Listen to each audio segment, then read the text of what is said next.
Real life. Okay. Good evening, postgraduate friends, and welcome to this 32nd episode of All India Postgraduate Teaching Program, which is an initiative from ARC AIOS. This is a PG program with a difference as it covers the uncovered aspects of teaching program like case presentation, journal clubs, OSCEs, and didactics on topics which are not comprehensively available at a single go in a textbook. So today is the 32nd episode, which is going to be a didactic lecture on perimetric methods. And the second part is going to be interpretation of visual fields, which has been asked as a long questions. Both have been asked as a long question in MS Finals. I'm thankful to Dr. Anu Joon, who looks like a senior resident, but she is an assistant professor at GNEC Maulana Azad Medical College, Delhi. She's an avid glaucoma consultant. And then we have Professor Dr. Andrew Braganza, who is professor at Christian Medical College, Vellore, and he's going to tell us about interpreting a visual field. My special thanks goes to Dr. Anshu Khare, who is a director at Sudarshan Eye Hospital, Indore, Dr. Syed Wajat Ali Rizvi, who is an assistant professor at JLN IMU, Aligarh Muslim University, Aligarh, and Dr. B. Vishnuvardhan Reddy, who was a consultant at Arvind Eye Hospital, Madurai, for consenting to be a discussant. Now, without much ado, can I request Dr. Anu to share her screen and let's move on.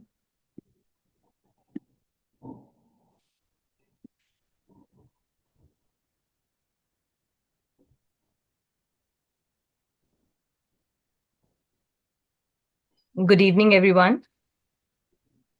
Yeah. Can we have your presentation mode, Anu? Yeah. At the outset, I would like to thank ARC and Dr. Prashant Bavankule, sir, for including this wonderful topic. Because like sir mentioned, not only is it asked in the exams, but it is very important for the residents to, interpret and know about visual fields on a day-to-day basis for glaucoma practice. And not just for the residents, but even for the practicing ophthalmologists, the anterior segment surgeons, and the glaucoma specialists. And it is my privilege that sir has invited me to consider for this wonderful topic. So thank you so much, sir. Without much ado, I'll go on to the perimetry methods. Now, we all know about the island of vision. Perimetry is basically detecting the field of vision. So what is this field? As you can see, our human eye can perceive up to 60 degrees nasally, around the same 60 degrees superiorly, around 70 degrees inferiorly, and 90 to 100 degrees temporally. Now, when it is plotted in a 2D plot, it appears something like this. But when it is plotted in 3 dimensions, you can also see that it has a height that is called the peak. So this peak you can see is at the fixation, that is the retinal sensitivity, and it gradually drops on either sides, It drops gradually on the temporal aspect and a little bit abruptly on the nasal aspect. The sensitivity is highest at the fixation and drops on either sides. And you have a small area here, which is the blind spot, where you do not have any photoreceptors, so you cannot perceive anything. So this concept is given by Traquis. It's called the Traquis Island of Vision. Now, perimetry has evolved in concept, from arc perimeters, the tangent screens, the bowl perimeters, to the recent automated machines such as the Humphreys, and the even more advanced versions now, that is the virtual reality based as well as the home based laptop app based screening modalities. You have different types of perimetries. It could be kinetic and static. Now, what do you mean by kinetic? Here, if you can see, this is an arc. So in kinetic, the patient's chin rest is here. And on the arc, a stimulus moves from the non-seeing area towards the seeing area.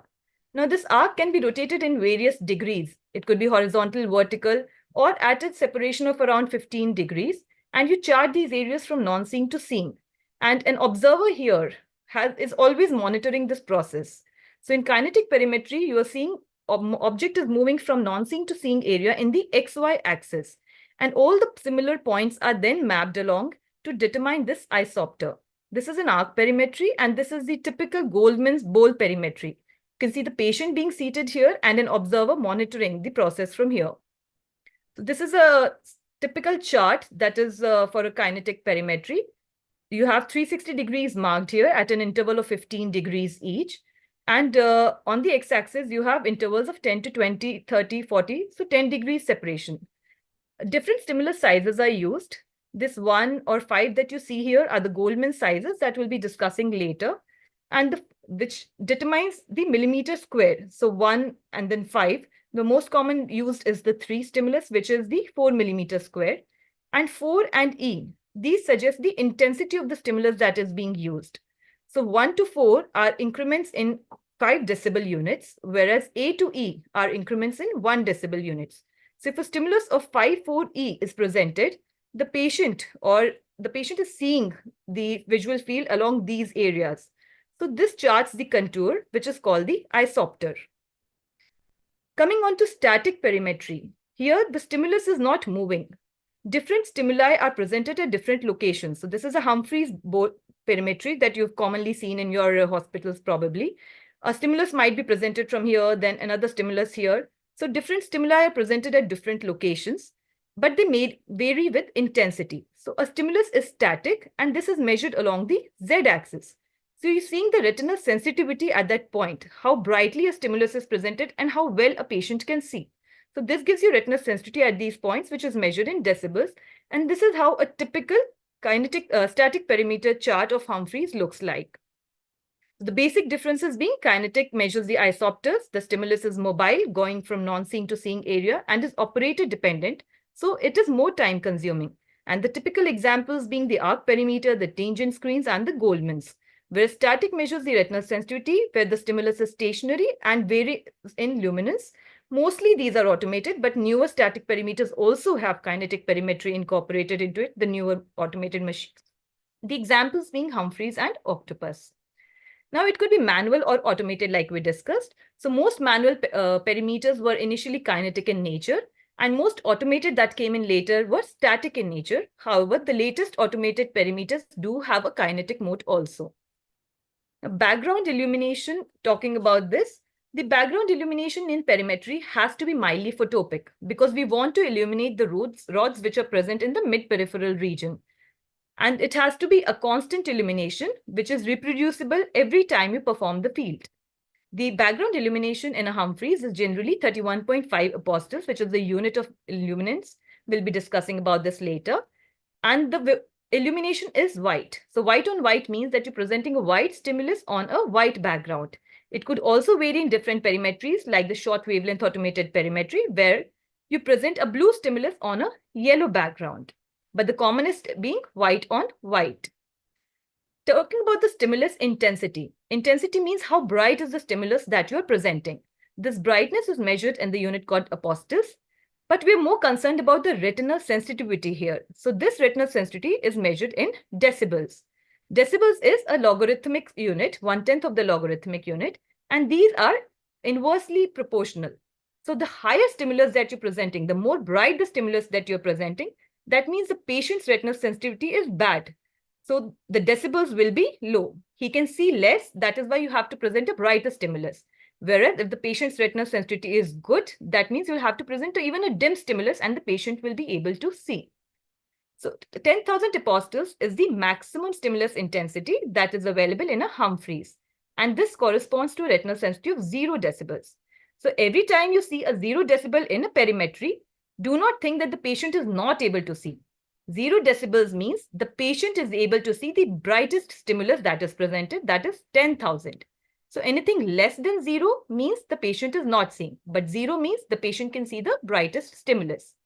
When the apostles drop down by 110, the 1000 apostles is corresponding to 10 decibels of retinal sensitivity, 100 corresponds to 20, and so on. The least, that is 0.08, corresponds to 51 decibels of retinal sensitivity.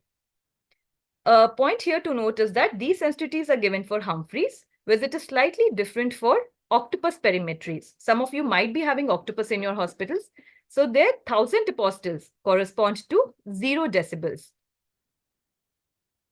Talking about the size of the stimulus may vary, and it was traditionally given by Goldman. So the sizes vary from 0 to 5, and these sizes are an increment of 4.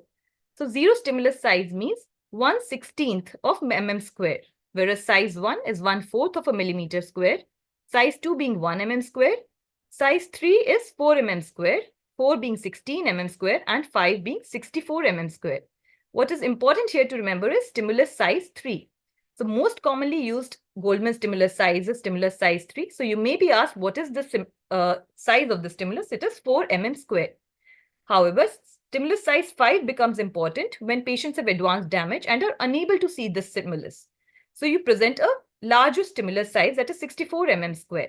So if you present a larger stimulus, the patient may be able to perceive it better, which is called the spatial summation. So you're increasing the size of the stimulus, which is helping the patient perceive it better. So spatial summation. Okay. And these stimuli are presented for a fixed duration of time. In Humphreys, it is 200 milliseconds, that is 0.2 seconds, whereas in octopus, it is 100 milliseconds. Now, yet again, if a patient has advanced glaucomatous damage or you're going in for screening modalities, you can present a larger size stimulus for a longer duration of time so that the patient perceives it faster and the test becomes faster and you can screen such patients. So when you increase the size of the stimulus, that is spatial summation, and when you increase the exposure time, that is temporal summation. However, in most perimeters, it remains fixed at 200 milliseconds. Now, when you're performing this perimetry, the patient has to fix at a point, right? So that is called the fixation target. This is the bowl of a Humphreys perimeter. This was the patient's chin rest. This is the bowl. You can see there is a fixation target here. And below it, you have a small diamond, 4 dots in a diamond formation, and another 4 dots outside that in a larger diamond formation. You can see these four inner ones being lit here and the 4 outer ones being lit here. So mostly preferred fixation target is a central fixation, which means the patient has to look bang on straight. The stimulus may be presented from different areas, but the patient has to keep looking straight and press the button when he perceives light coming from the peripheries. However, patients who do not have good fixation, maybe due to some macular pathology or due to advanced diseases, you can activate these smaller diamonds or large diamonds for better testing strategy. But how do you know that the patient is fixating during the procedure? So you have different types of fixation monitors being available. Most of these perimeters, they have a computer unit that is called the control unit and the bowl, which is called the perimetric unit. Now on the control unit, you have the screen wherein you get an image of the eye. So you can see this TV view and see whether the patient is moving his eyes or not. You can also the machine can also track these corneal reflexes. And the most important monitoring method being the Hegel-Krakow blind spot tracking. Now, what exactly is this? If you notice here, you have something called the blind spot errors 0 by 0. So this is a fraction. Now, what the machine does is the patient is looking bang on straight. So ideally, when a stimulus is presented to the blind spot, there are no photoreceptors. So the patient should not be able to perceive it. Now, the machine randomly presents stimuli to the blind spot. And if the patient presses the button or records a response, it gives you a fixation loss. Fixation loss means that the patient was not supposed to see it, but he has moved his eye. So a stimulus which was supposed to fall on the blind spot has fallen on some other point. So this gives you a clue that the patient is not fixing properly.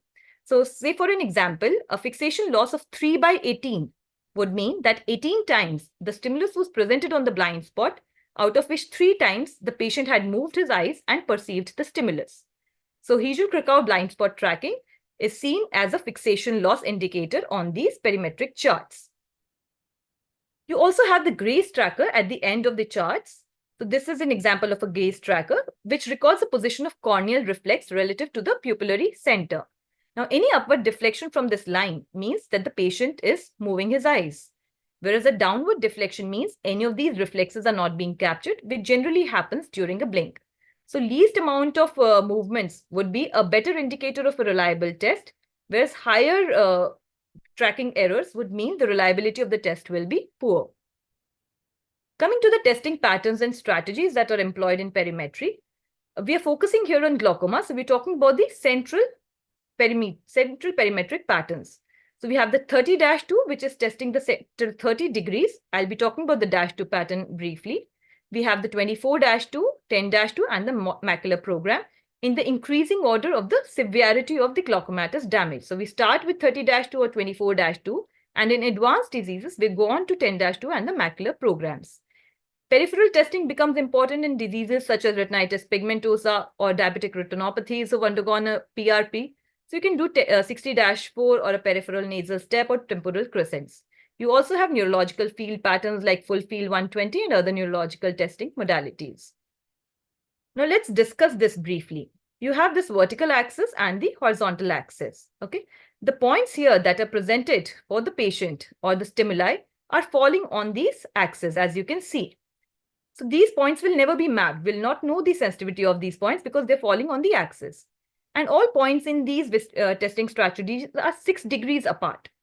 So then the bare area in this becomes 6 degrees, okay, from both the vertical as well as the horizontal. This is -1 pattern, where the stimuli are lying on the vertical and the horizontal meridian. But compared to this pattern, here again, the points are 6 degrees apart from each other, but they are offset from the axis. So the bare area from the vertical and the horizontal meridian becomes 3 degrees instead of 6. So you're able to detect more damages by this -2 pattern.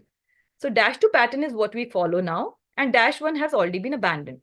So -2 pattern it's important to know that the points are offset from the vertical horizontal meridian and the bare area is 3 degrees despite separation being 6 degrees apart. Coming on to the common field patterns that are done, we can start with 30-2 for early glaucomatous damages or for screening. Here you're seeing this is the central fixation of the fovea. This is the 10, 20, and 30 degrees, which is being mapped all over. This triangle represents the blind spot, which lies between the 10 to 20 degrees and falls on the temporal part of the visual field. So this becomes your right eye, which is because this blind spot is temporal. So here you're seeing 30 degrees in all areas. Separation between the points is 6 degrees, but the bare area is 3 degrees because it is a -2 pattern. And this is test 76 points. This is how a 30-2 appears in a Humphreys pattern. Okay, it's a round, nice circle with a blind spot mapping, and 30 degrees is also mentioned here. Whereas the 24-2 pattern, compared to this 30-2, you have this 10 degrees and the 20 degrees. So points just abutting the 20 degrees, that is up to 24 degrees, are tested. However, you see a few points in the nasal area which are tested up to 30 degrees. Okay, the separation is 6 degrees apart, bare area being 3 degrees because of -2 pattern, and 54 points are tested in a 24-2. Now, why are these nasal points tested if we are talking about only 24 degrees? Glaucoma generally starts to involve the nasal areas first. So to catch these defects early, even a 24-2 goes up to 30 degrees in the nasal quadrant. So this is done for established cases of glaucoma. You can see instead of being a round circle, you have a tapering edge in the nasal area, which is going up to 30 degrees. But temporally, it is falling short and is going up to only 24 degrees. So this is a typical 24-2 field, and the blind spot has been mapped. Now if a patient has advanced damage on a 24-2, now how will you know how much of his central field is preserved or tunnel vision is preserved? You go on to map the central 10 degrees. Now in 24 and 32, you had 6 degree separation. However, in 10-2, the point separation is 2 degrees. So the bare area from the axis becomes only 1 degree. Okay, and as high as 68 points are tested in a 10-2 pattern. So you can see 10 degrees being written here. You're testing central 10 degrees, and you cannot see a blind spot here. Why? Because the blind spot falls outside the 10 degree zone between 10 to 20 degrees compared to these two fields where you can see the blind spot. So here you're testing the 10-2, 10 degrees. Patients who cannot map the 10-2 program because of advanced damages, we can go in for a macular program. In most of these programs, which are tuned for finer detection, the stimulus size is generally increased from 3 to 5. As you can see here, the stimulus size mentioned is 3. Okay, you have stimulus size 3, whereas in these macular programs, the stimulus size chosen is 5 because the patients already have advanced damage and are not able to perceive smaller stimuli. So here you are testing central 5 degrees. This is up to 10 degrees. So you're here testing 5 degrees. Point separation is again 2 degrees with a bare area of 1 degree. And you're testing only 16 points. So this gives you a clear-cut area of central involvement. This is just to sum up how a 30-2 looks against a 24-2. There's also an advancement in the testing pattern, which is called the 24-2C. Here, an extra 10 points. This is a 24-2. Central nasal area is 30 degrees. Rest of the area is 24 degrees. Another 10 separate points in the central 10 degrees have been mapped. It has been shown that the glaucomatous damage starts to involve the central 10 degrees early. So an expert group met and they saw what was the prevalence and depth of macular defects that was evaluated, and these 10 separate points were added onto it. These are not identical points on the superior and the inferior hemifield. You should see that they are different. Okay. So here you can see you have small crowding points here in the central 10 degrees. So it was a typical 24-2 wherein additional points have been tested. So it is known to detect damages earlier than a 24-2. This is a 24-2 of a patient, which is done by SITA standard. And another point to note here is that 24-2 is available on SITA faster. It's not on standard, it's on SITA faster. It has detected a few extra points or extra scotomas. And when you detect those extra points and you go ahead with a 10-2, because these points were in the central 10 degrees, you can elicit more central defects in such patients. Talking about the strategies, you can have supra-threshold, threshold, fastback, and SITA. Supra-threshold basically means you're presenting a threshold. Let's talk about threshold first. Threshold stimulus means that the patient will be able to see that particular stimulus 50% of the times it is presented. Okay, so supra-threshold would mean that the stimulus is brighter and will be perceived more commonly or more easily by the patient.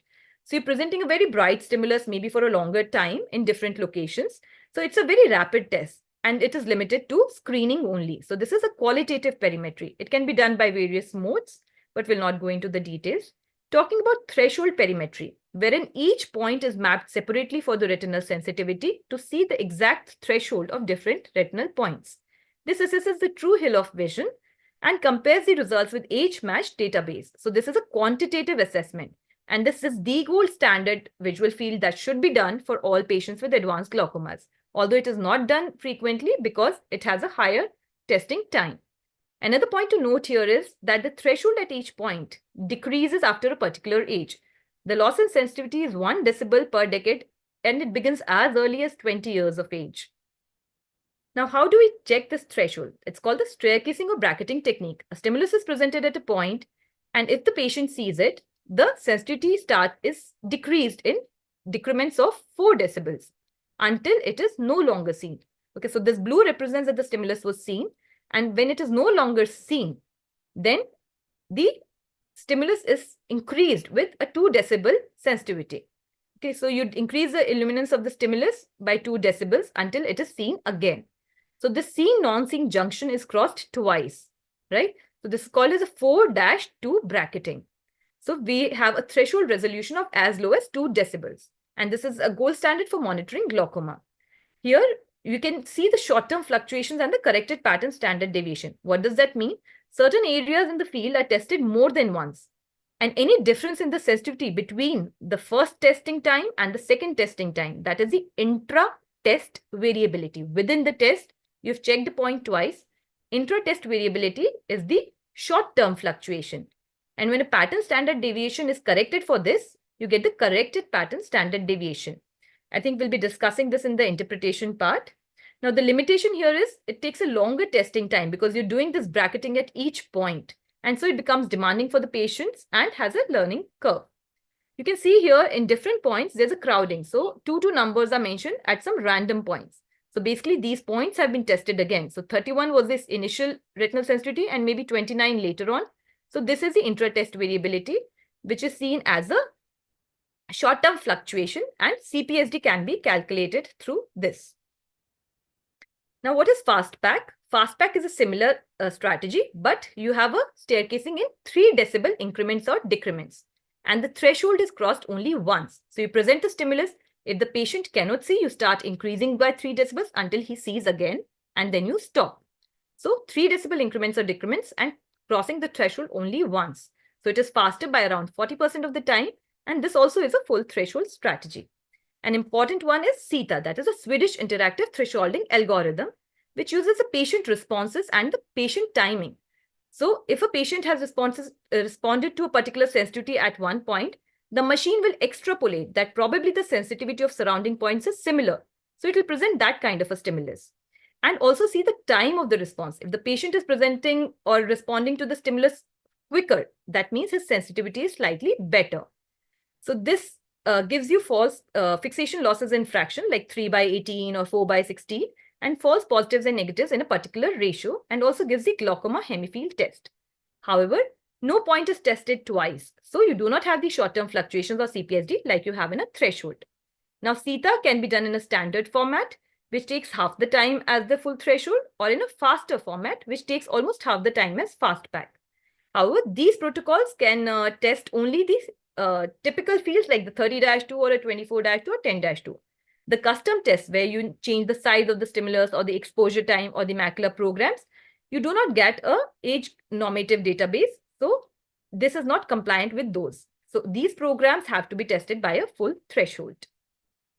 Another one that came in 2017 was a SITA Faster. Now, SITA Faster is clinically equivalent to the similar test and has the same algorithm and normative database, but it reduces the time by avoiding blind spot tracking and false negatives. However, it uses gaze tracking and false positives for test quality monitoring. So we talked about 24-2C, which is available on SITA Faster. You have other perimetries in other testing strategies and other perimetries like Zippy in Henson's tendency oriented, which is similar to SITA but used in Octopus. So these vary depending on what machine you're using. Now I'd like to show in a small video of how you do a perimetry. Okay, you have the patient seated here on the perimetric bowl. One eye is patched and the patient keeps your chin on the chin rest. And then you go on to feed the patient data. You have to select what prescription the patient is using because to avoid any refractive errors or limiting steps, what type of test you're choosing, Central 24-2 or SITA Faster. This is the control unit or the screen that you're seeing. Okay, so all these things you get an option. So you can customize your tests as well. Okay, what tests you want to do, what testing pattern, testing type, thresholding or SITA, whether 24-2 or 30, blue, yellow or white to white, stimulus color, stimulus size, fixation patterns, everything can be selected and customized, right? And then you map the fovea, then you track the gaze, and then you begin the test. Okay, so foveal mapping is done, gaze initialization, and then the final test is started. And you have the option to pause. Anytime you feel the patient is not doing the test properly, you pause and explain to the patient and proceed again. So this is how a typical Humphreys chart looks like. I'll conclude briefly. Sometimes you all may see this kind of a chart, so do not panic. This is also a similar chart of a static perimetry, but this is of an octopus. So you have similar, comparable plots. And the only additional thing you get here is a BB's curve, which you need to read about. So the major differences between Humphrey and Octopus are the background illumination, which is a 31.5 in Humphreys and 31.4 in Octopus. Stimulus size may vary from 1 to 5 in Humphreys, but it is 3 and 5 in Octopus. The duration we discussed was 200 milliseconds in Humphreys, whereas the stimulus is presented for 100 milliseconds in Octopus. The maximum luminance for 0 decibels is 10,000 in Humphreys, whereas it is 1,000 in Octopus. The bracketing technique is 4-2 in Humphrey, whereas in Octopus it is 4-1. That means it is decreased in decrements of 4, then again increased in 2 decibels, and a third time the area is crossed in increments of 1 decibel.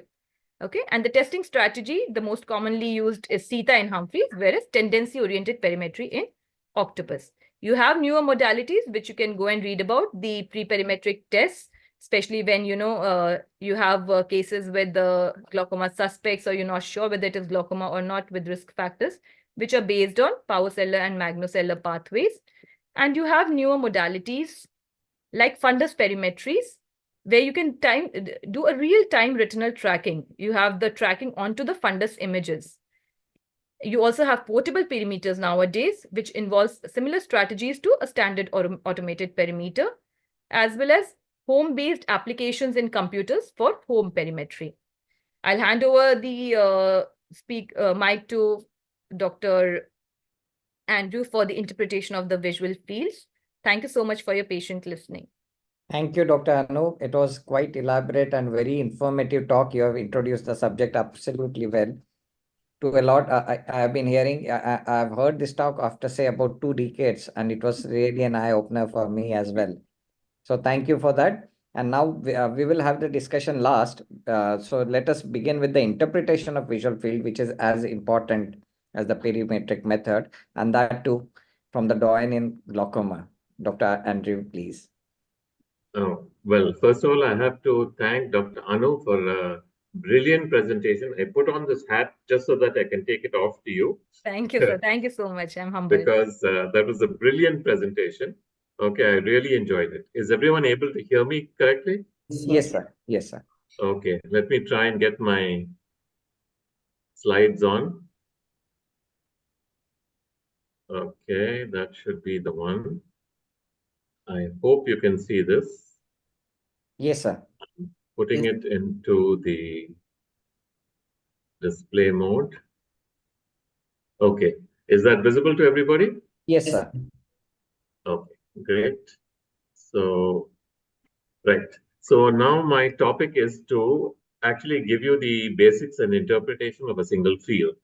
It's not possible to go into interpretation of multiple fields and look at progression because that's quite a complicated topic. And I think we can stick with this for now. I will repeat some things which Dr. Anu has said because I think those are important to emphasize. I start off always with absolute basics, which is the visual field, the definition. It's defined for the individual eye. Remember, it's defined for a single eye as that volume of space, and volume is important because it's three-dimensional, which is simultaneously visible to the steadily fixating eye. And if you want to be more mathematical, you can say it's the locus of all points simultaneously visible to the steadily fixating eye. Now, this is my kind of artistic interpretation of Trachea's hill of vision, and I make that macula stick up really high because that is the most sensitive point. Then you see a relative scotoma, you see the blind spot as a well going down right down to sea level. Sea level is blindness. So this is an island hill of vision, and at sea level you see nothing. What we are trying to do is to actually plot the contour of this hill of vision. So there are two methods, kinetic and static, as Dr. Anu has already told us. If you think about kinetic, the way we check it is, suppose you have this hill of vision and you have an aeroplane flying at a steady height across the sea and it crashes into the hill of vision. So it crashes here and you mark a spot, it crashes there and you mark a spot, crashes here and you mark a spot, and you join all these spots for aircraft flying at the same height, and you get an isopter. Okay. If, on the other hand, you look at static, you have these helicopters which are hovering over the hill of vision, and they send down somebody by parachute. And that guy carries something which will tell him how high he is above sea level. And when he lands, he says, all right, I'm so high above sea level.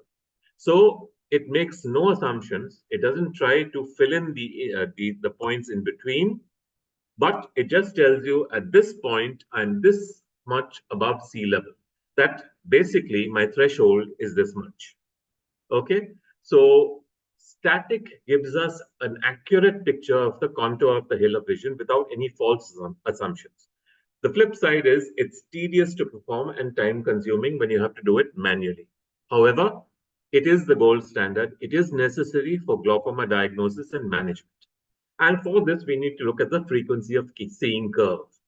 Now, if you take any stimulus, okay, you have increasing intensity of stimulus. There are some stimuli which are so faint, you can't see them at all. There are some stimuli which are so bright that you see them all the time. In between, there are some stimuli which are like a dim star in the sky. Now you see it, now you don't. Okay?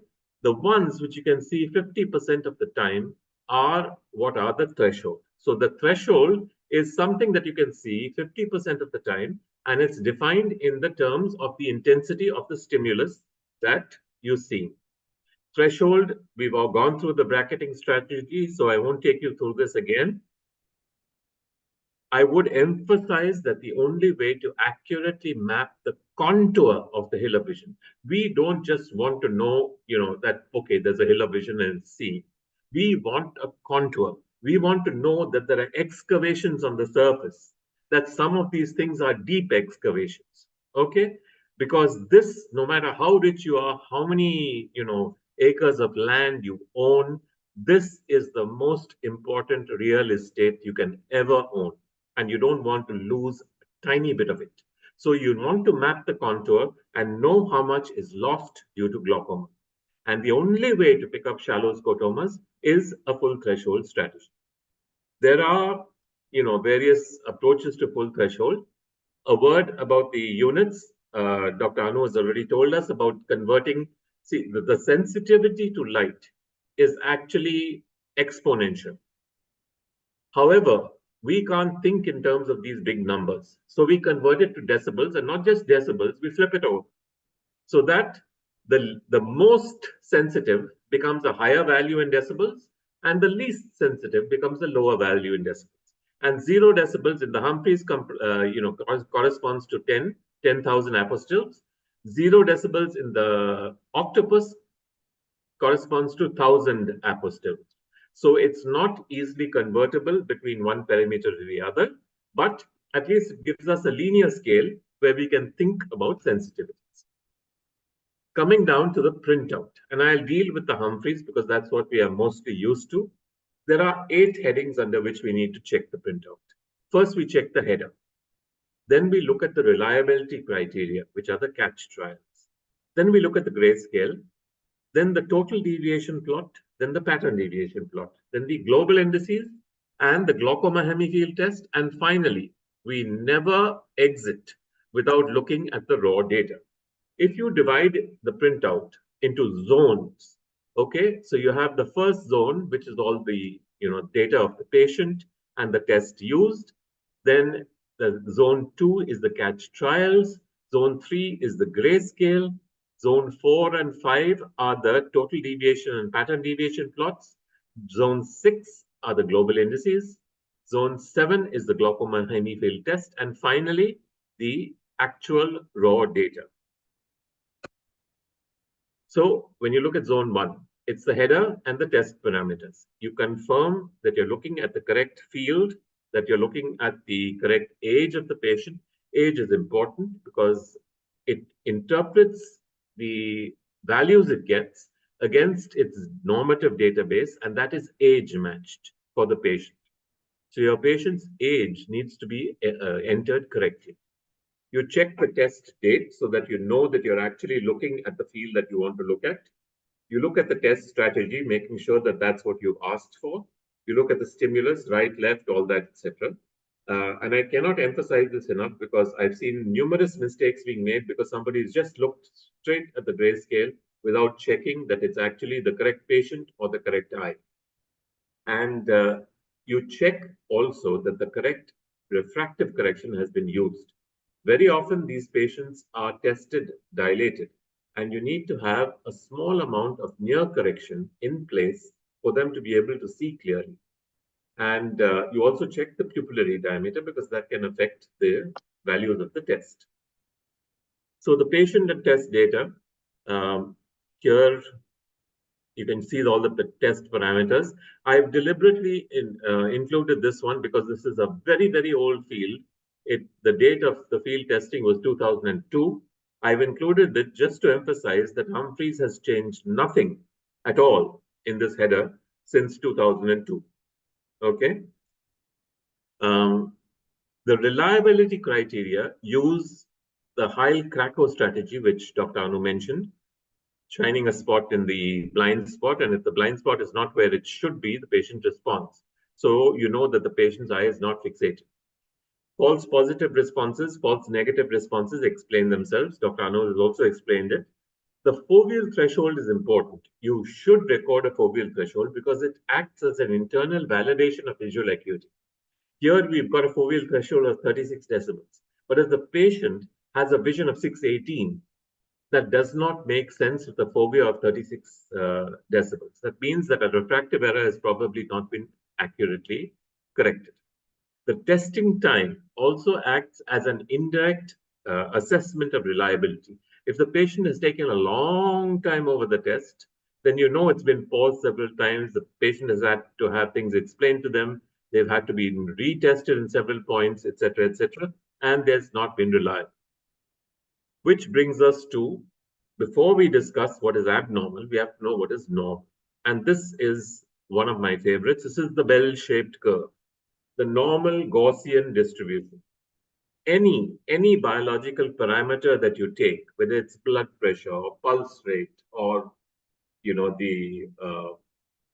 the sensitivity of any particular retinal point, it's always distributed in a Gaussian distribution in a bell-shaped curve. This is the classic bell-shaped curve. Now, this bell-shaped curve is very important because the tallest point on the curve is where the mean is. and 2 standard deviations away from the mean contain 95% of all the observations in the curve. 99% are contained within 3 standard deviations away. So we can therefore define our normals in terms of the number of standard deviations they are away from the mean of a particular data set. And that's very important because most of our statistics and most of our definitions of normal are actually based on this. 95% lie within 2 standard deviations, 99%. So one thing we have to realize is abnormal is defined by us in the context of the chance of it being normal. So if it's less than a 1% chance of it being normal, we call it abnormal. It's not necessarily abnormal. It may lie in that outlier of 1%. And we always need to keep that in mind when we are interpreting any kind of data. Short and long-term fluctuations Dr. Anu already dealt with, and they vary between 1 to 2 decibels during a single test, and they may vary higher over longer periods. They have abnormal points will have a larger variation of short-term and long-term fluctuations. Okay, look at the grayscale. The grayscale is just an approximation which is made by the computer, and this can deceive. So just look at it to give yourself a hint of where you want to look in the other printouts and move on. The mean defect plot, actually it's the total deviation plot, but based on this, the mean defect is calculated. It plots the deviation from the expected values and gives you probability symbols. These probability symbols over here, all these black squares, are extremely important. The more black the square, the less chance of that being normal. So the blackest square has only a 0.5% chance of being normal. Therefore, it's highly unlikely to be an abnormal point. And similarly, the less black they are, the less likely they are to be abnormal. So the mean defect will plot how far away from normal those points are. The pattern defect takes it even further. Suppose you have a generalized depression of the field. Okay, say you have cataract. So the patient can't see as well and everything is depressed. So the whole field looks like a blackout. However, you want to try and find if there's a pattern behind this blackout. So what this pattern defect does in the Humphreys, it takes the 7th highest defect value and it resets its expected 0 to this. So it compensates for generalized depression. Here you can see that it's taken some values and changed them so that it's able to express a pattern deviation. If you look at it in terms of the contour of the hill of vision, if your expected contour is like this, but what you actually get is like this, then everything will appear black. Okay, all the points will appear depressed.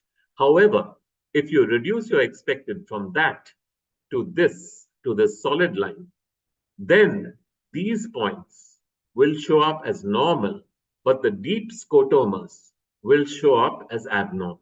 And that's the value of the pattern deviation. There are global indices, and these are 2, the mean deviation and the pattern standard deviation. The CPSD is not done because the newer algorithms don't actually assess the short-term fluctuations.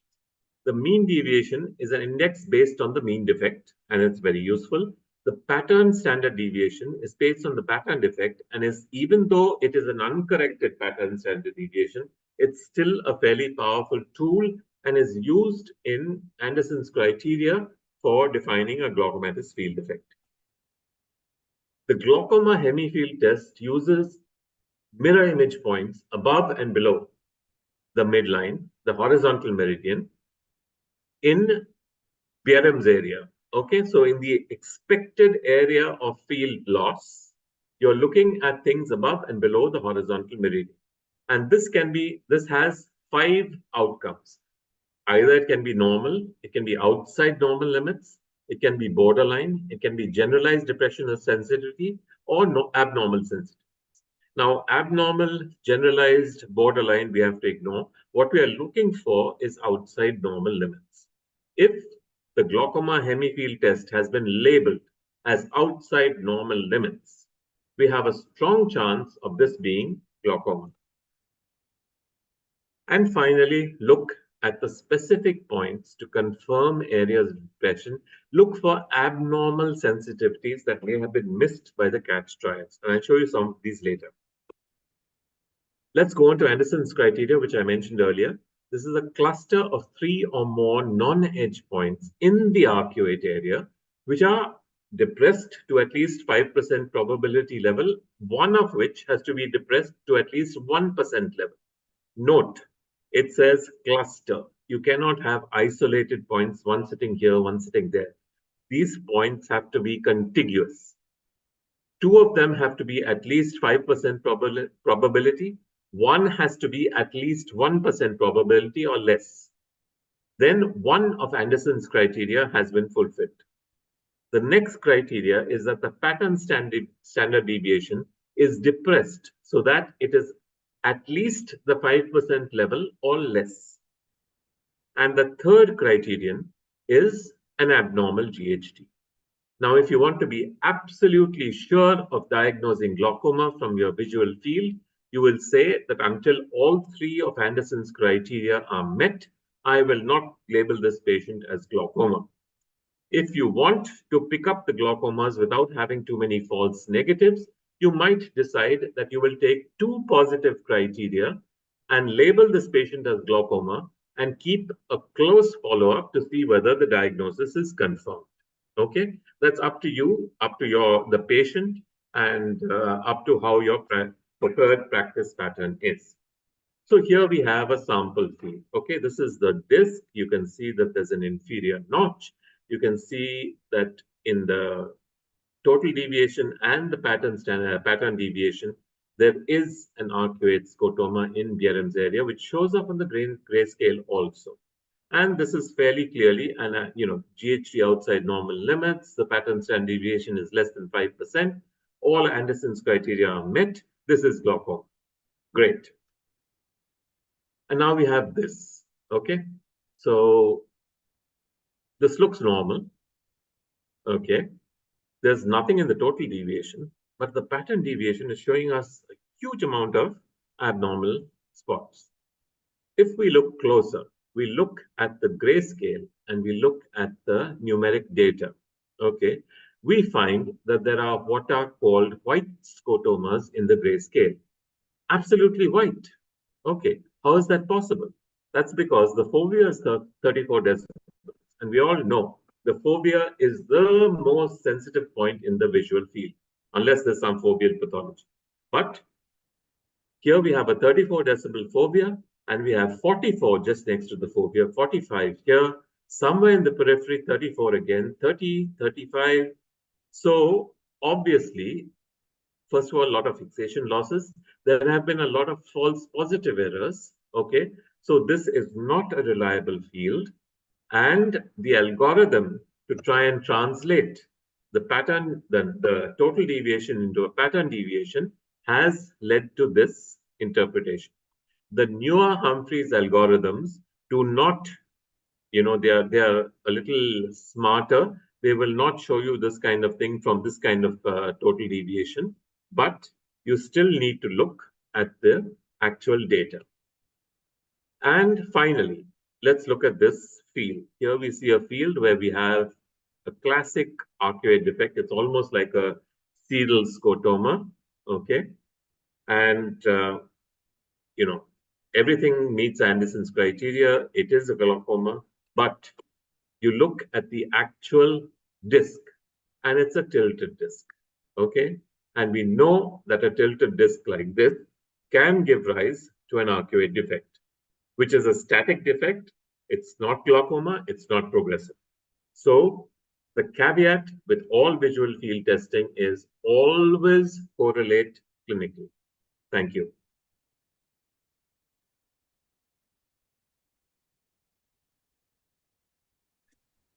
Thank you, sir, for wonderfully getting all the concepts of perimetry, both Dr. Anu as well as Dr. Andrew, very well. So, can we have the discussion, Dr. Vishnu, Dr. Anshu, with us? Yes, sir. Request you to complement and supplement if any things which can be missed out, and rather, or we can highlight it for the sake of students who are listening to us. It's a very good talk, sir. Thank you. Dr. Andrew, excellent talk. I would just like you to elaborate more on the artifacts because, of course, the normal field PG students would be able to read, but the artifacts they should know actually clover leaf pattern and the others, where to look at them and what to identify.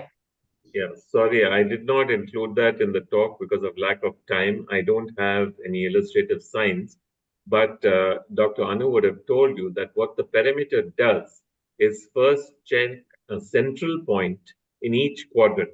So it checks a central point in each quadrant, and at that point, the patient is very fresh. So they respond well and accurately. However, as the test goes on, they tire. So what happens is you get these 4 points, one in each quadrant, in the center of every quadrant, which look normal. And on the grayscale, they are surrounded by darker areas. And that's called a clover leaf pattern. That's an indication of patient fatigue and lack of reliability, which may not show up in the CATCH trials. But if you have a clover leaf pattern, then you have to repeat that field. You have to explain to the patient again. You have to explain to your technician that allow the patient some rest in between and then let them go back to testing. Sir, if you want, I can show the illustration. I have Oh, it sure, in one of please. my presentations. Yeah. Should I share the screen? Sure, please, Anu. Yeah, shall I put on my hat again and take it off? Oh, no, sir. That's too kind of you. Some of the classic ones, Anu, you can just show it so that the children have Yes. the visual impression about when it is shown to them in the exam. Okay, I think, wait a minute. Okay, so this one here, you have some centroscotoma, which is not very classic of a glaucomatous defect because they are generally seen between 10 to 20 degrees. But you see here, there's a lot of fixation losses, 13 by 13. So an indication that you need to repeat this test. Reliability, like sir talked about rightly.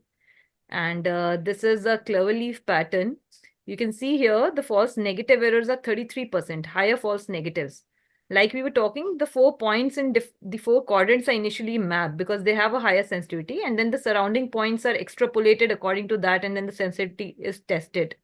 So here you can see it's giving something like a clover leaf. And technically a clover leaf is actually, this is just an interesting fact that it has 3 leaves, but the clover leaf that we talk about in glaucoma is a 4-leaved clover. Oh, there is a 4-leaf clover, but it's very rare. Very rare, yeah, very Yeah. rare, found in, I think, Scandinavian or very few That's countries. right. Yeah. Yeah. Anyway, Anders Heil is from Scandinavia, so I guess Yeah. he must have coined that term. Yes, sir. So this may be some kind of a rim artifact where the superior rim, the patient may be using a half-rim glasses. I think, Yeah, this is a very classic looking clover leaf. yeah. So this one shows a learning curve. The field is not very clear, but it is a field of the same patient which was repeated. So never to go by the first fields. You can, repeat when your clinical correlation is not matching with the fields that the patient brings to you.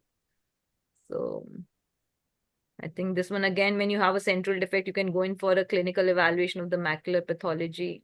I think this is what I had for the artifacts. Yeah.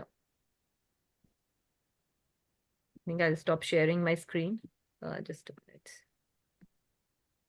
Yeah, I think that last slide really emphasizes that what we have to do is not take a field test in isolation, not take anything else in isolation.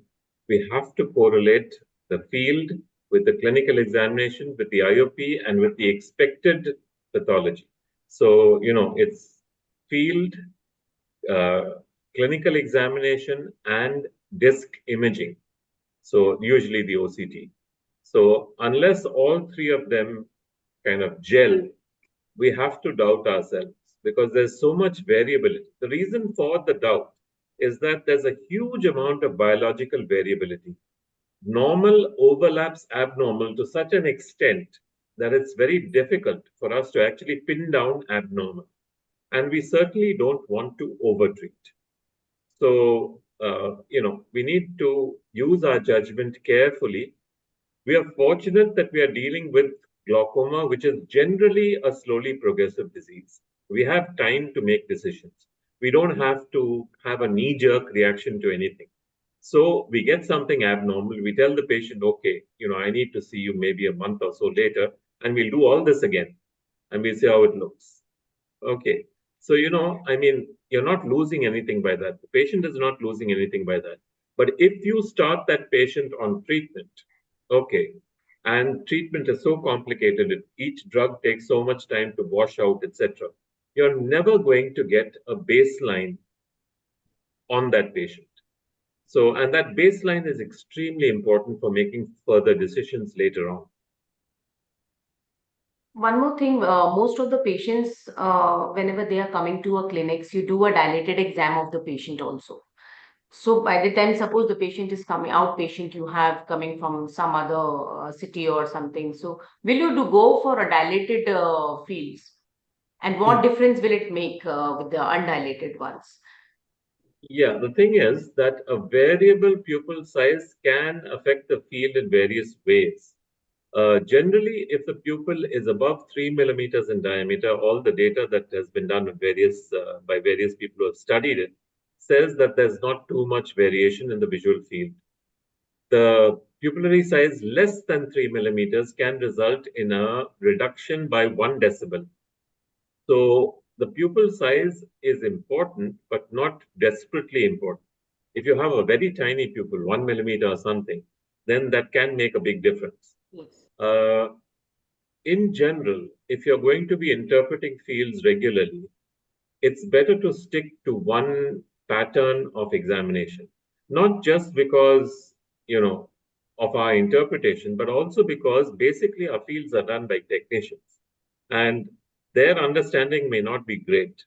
If you give them a routine to follow, they will follow it faithfully.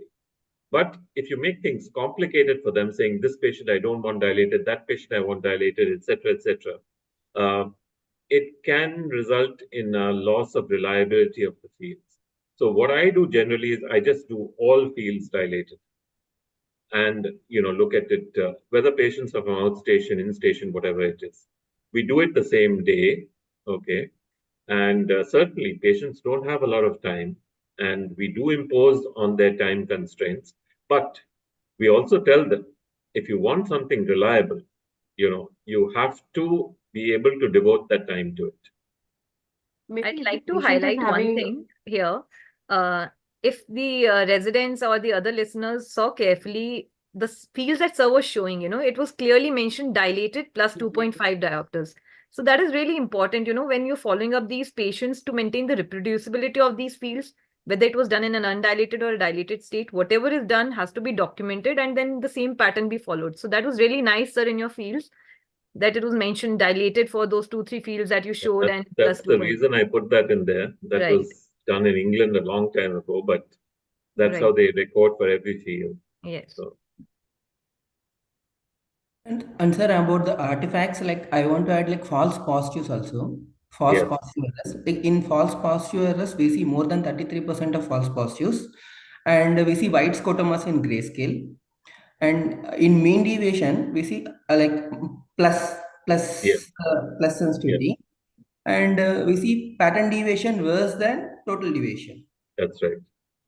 And glaucoma hemifield test shows abnormally high sensitivity. Abnormal sensitivities, yes. Abnormally high So, yeah, as I said, in a glaucoma hemifield test, the only thing that you will take as significant is, an abnormal glaucoma hemifield test.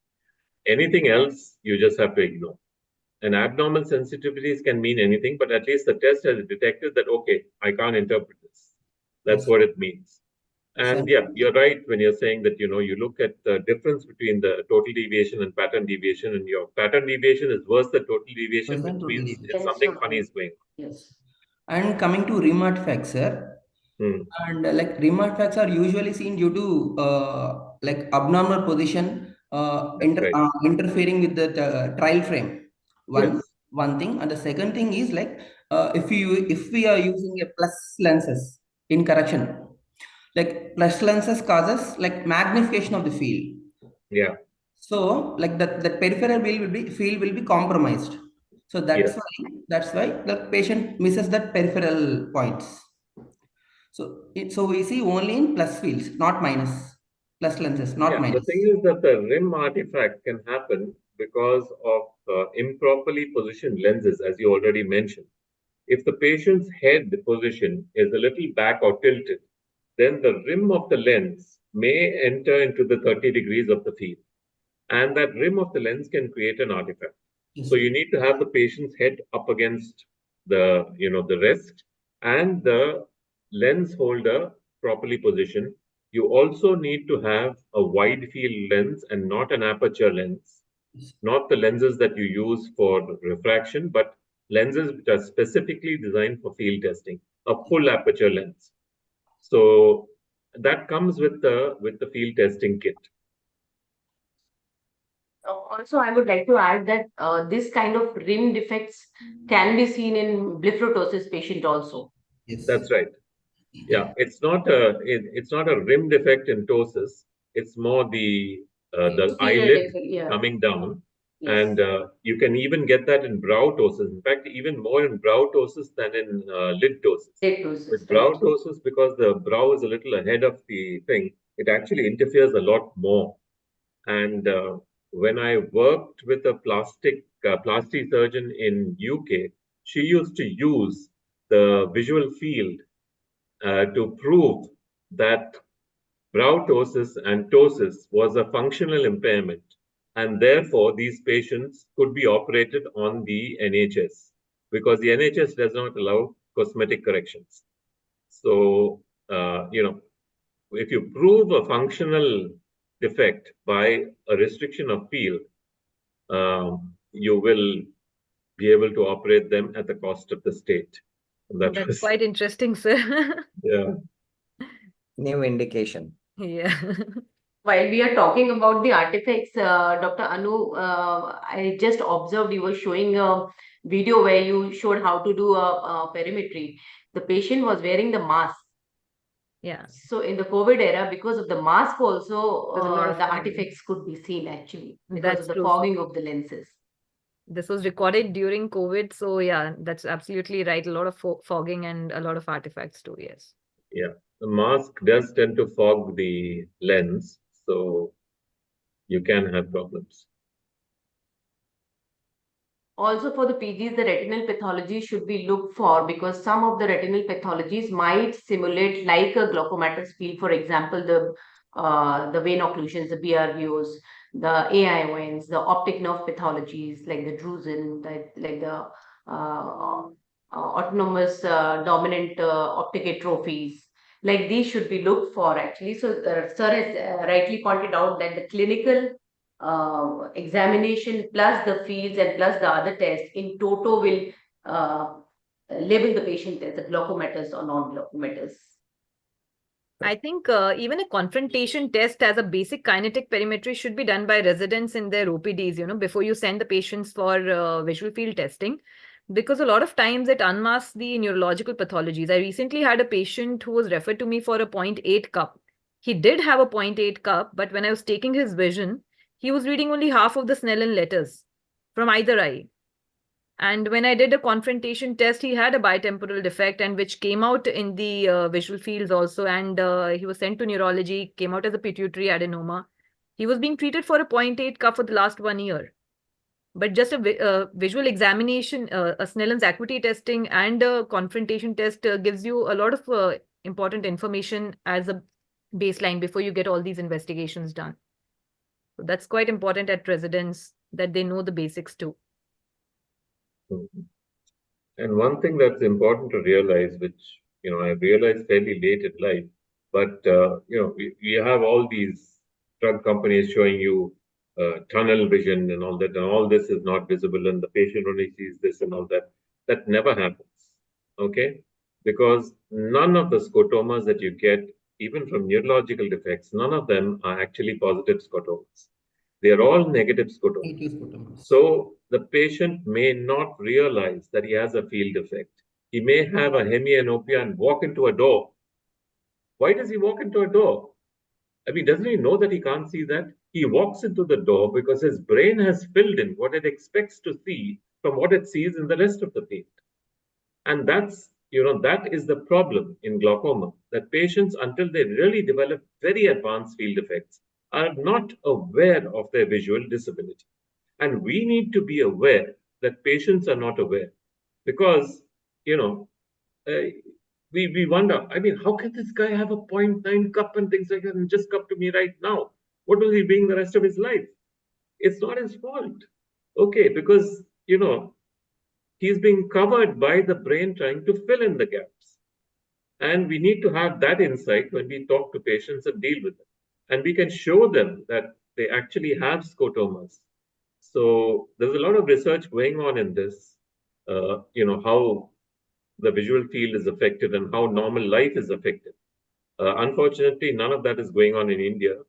You still have patients with advanced glaucoma and 5-degree fields driving cars as taxi drivers and things like that, which is not an ideal situation. But eventually we'll get there. I think, sir, in countries like the UK and Australia and other countries, a binocular field testing like the Asterman strategy is a must for driving license. That's right. In There's the no UK, such thing as binocular testing in India. Well, Testing we for driving do. I license. mean, Asterman is available on the Humphreys machine. For the Complete. driving And we do license, it. sir. Yeah, we do it for some patients just to teach them how, they have to kind of adjust to life problems. But in UK and Europe, if you have anywhere in 120 degrees along the horizontal, if you have even one black spot on the Esterman field, you cannot be given a driving license. Right. So that's it. So, they're really strict about that. Great. So students, I think we had a very nice interactive discussion with all the stalwarts in the glaucoma. So I think if no more discussion, I think we should wind up. We have already crossed 10 minutes past 9. So thank you once more, Professor Andrew, as well as Dr. Anu, for being with us and sparing and be preparing such an informative talk. Both of you have really worked very hard for the students and really have very concise and very easy to understand type of interpretation. Very lucid both of you were, and you made it really. Otherwise, perimetry, if you see, ask me, it always used to be, bouncers, but you made it look so easy for us and understanding. Thank you once more, both of you, for that. And of course, Dr. Anshu and Dr. Vishnu for being with us, for joining us for the discussion. Also, I would request all the speakers. We have All India Ophthalmological Society, ARC, has floated one glaucoma survey. If you can push in and get the responses, that will help us in understanding patterns, preferred practice patterns in amongst the general ophthalmologists in our country. So help us out in pushing those in your respective areas, domains, wherever you are. And also students, whoever are noting, do fill that particular form, that particular PPP. We will be thankful to you. We might have certain new trends which might evolve for our country, which might help us in guiding the treatment or understanding the disease in a better way. So once more, thank you, everyone. Thank you, everyone, once more. And it's time for us to say bye. Thank you. Thank you for having Dr. us, sir. Prashant, for the invitation. No, We sir, really it was enjoyed us. privilege to have you both. Seriously, you made it look so easy, perimetry. When we have it all gray and white